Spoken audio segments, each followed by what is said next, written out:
Good morning, my loves. Happy Thursday.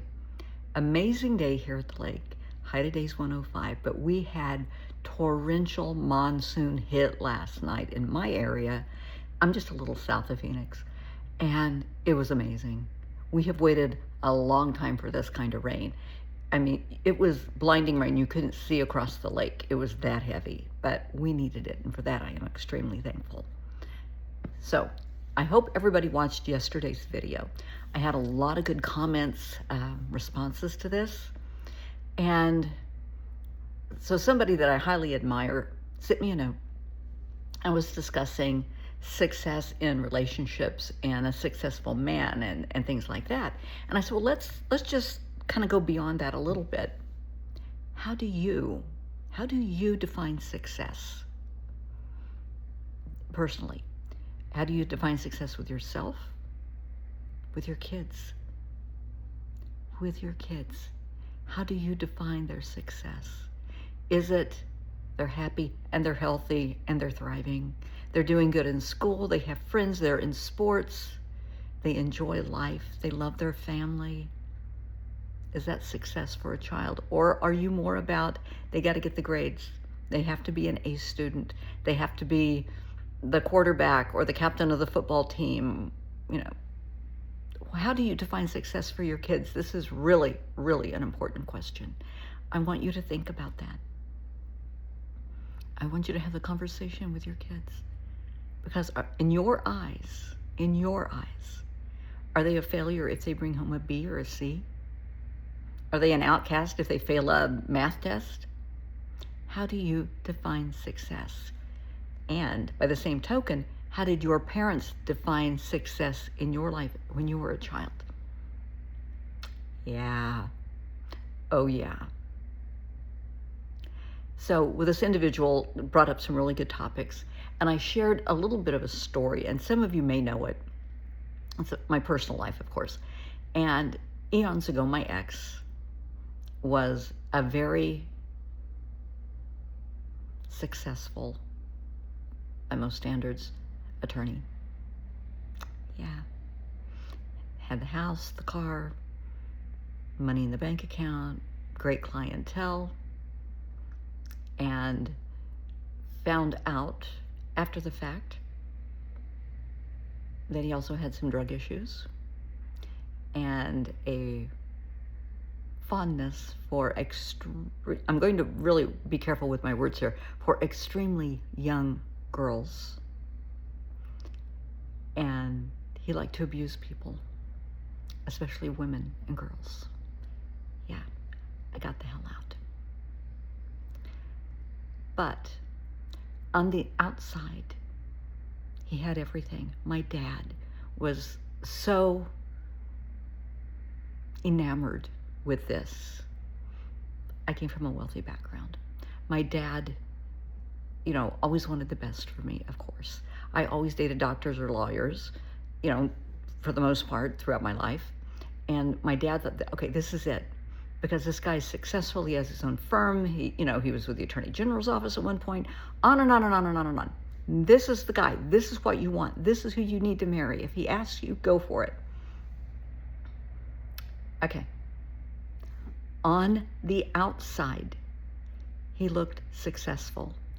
And the phrase I used when I was talking to this individual yesterday was the package. The wrapping paper on the package was perfect. It was beautiful. It was pristine. But the box was empty.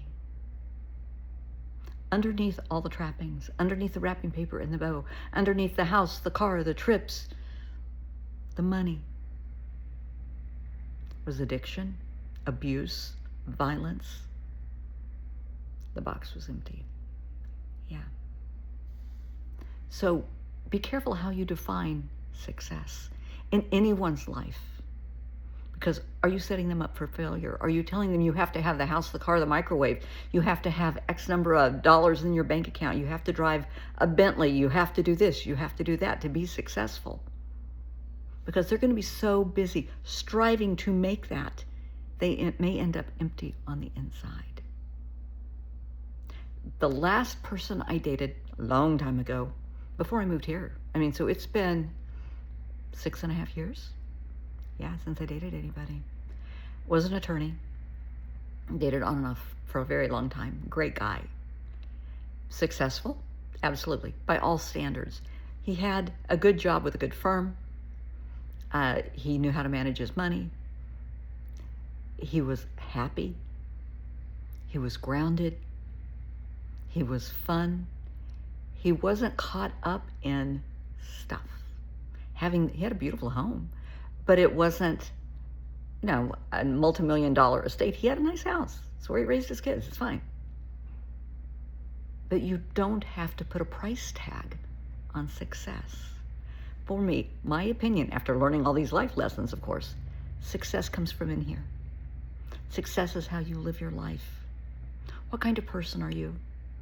Are you honest? Are you trustworthy? Are you truthful with yourself and with other people?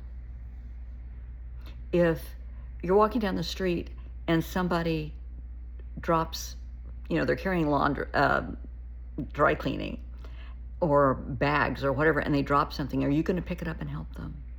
Are you going to open doors for people? Are you going to be kind?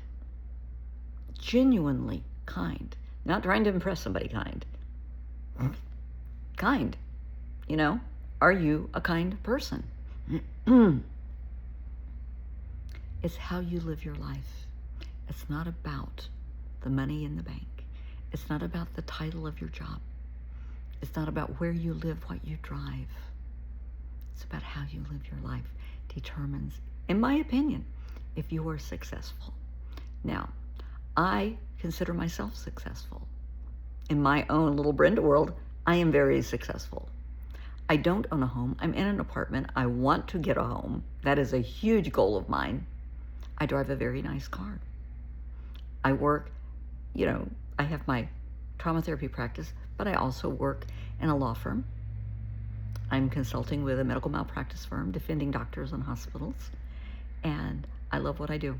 It's fun. I look forward to work every day. Every day is an adventure, trust me. I meet some amazing people. I work with amazing people. I'm happy. There you go. So, for me, I'm successful. I have food in the cabinets and in the refrigerator. I have gas in my car. A little bit of money in the bank. My health is wonderful, thank God. I have good friends. I have an amazing son, daughter-in-law, and granddaughter. Yeah, I'm successful. I don't have $1 million in the bank. I don't drive a Bentley. But I know what I have in here. My clients know. They can call me day or night. I got their back. The other night, and it's kind of funny, I had a mom call me and it was about midnight. And you could hear the kiddo, around 5 years old, screaming in the background. And she's just at her wit's end. And I said, okay, just take a breath, breathe, calm down. What's wrong? She was upset because he wouldn't take his socks off to go to bed. And she was she was coming unglued and the kid was just screaming. I said, honey, just let him sleep with his socks on. Take them off in the morning. Take them off when he's asleep. She hadn't thought of that. It's okay. She was trying. She's trying to be the best mom she could, dealing with a 5-year-old. It's okay. So I think I'm a pretty good soul. For the most part, I'm a good egg, In my eyes, I am successful. But how do you define success? I don't care if you think I'm successful or not. Whatever. But how do you define success? In a relationship, if I ever run into a guy, if God ever puts one right in front of me, that is happy, self-confident, not arrogant. I do not do arrogant and rude, but is self-confident, that is smart and wise, has been to college, enjoys music and old movies, is just a good soul. Just a good soul through and through. Cares about people, cares about himself, cares about his family.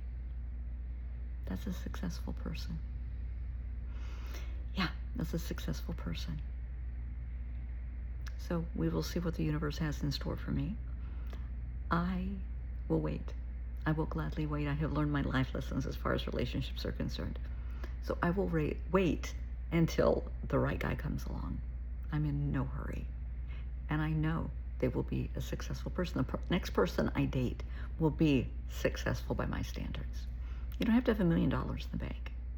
You don't have to drive a Rolls Royce or a Bentley or a Jag. But you need to be a professional. You need to be a good soul. Good to your family, your parents. That tells a lot. If you're divorced or you have an ex, are you still kind to them? That says a lot. How do you treat your kids? You know, your coworkers. You go out to a restaurant with somebody, how do they treat the wait staff? That tells a lot about someone's character. These are just my thoughts, my opinions, one old lady's opinions on the subject of success. But I would love to hear yours.